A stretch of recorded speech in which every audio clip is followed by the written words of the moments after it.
Galderak ere altuan, ez? Irakurri Bai, dugu. hori. Vale.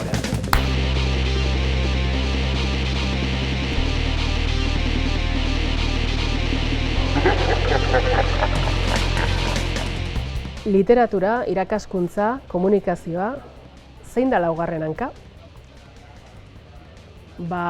Nik haunditan izan nahiko nuke eguraldi aurkezlea.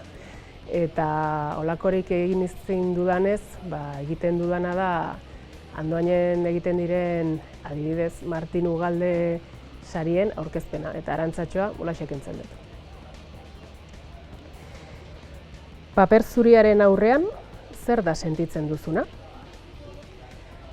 Niri paper zuriak izugarrizko beldurra ematen dit, baina beldur asko zera handiagoa ematen dit ideiarik ez izateak. Beraz, ausardia hartu eta beldur hori pixka bat usatu nahian, beldur txiki bat sentitzen dut paper zuriaren aurrean.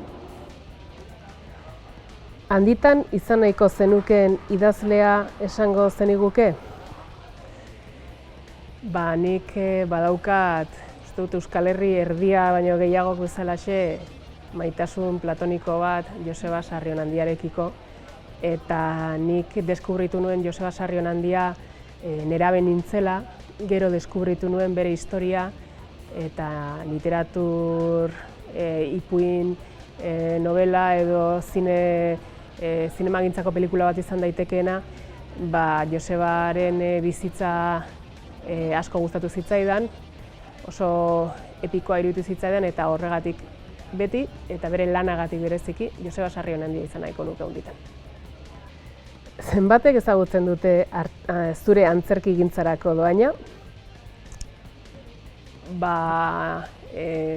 Jose Maria Aznarrek bere egunean esan zuen bezala, katalana pribatuan hitz egiten zuela, nire antzerkigintzarako dohainak Andoaingo herriak eta beste gutxi batzuk jakingo dute, tartean Jon Ander Rubedak baita ere, eta da behar bada aulkiaren 5. hanka niretzako, ez?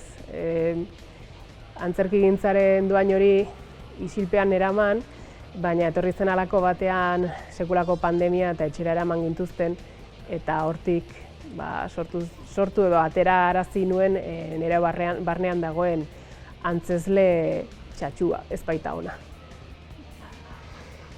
Smartphoneik gabeko nerabezaroa, zer horrek amaitu esaldia, nahi eran. Smartphonerik gabeko nerabezaroa da ingurura begiratzeko abagune bat.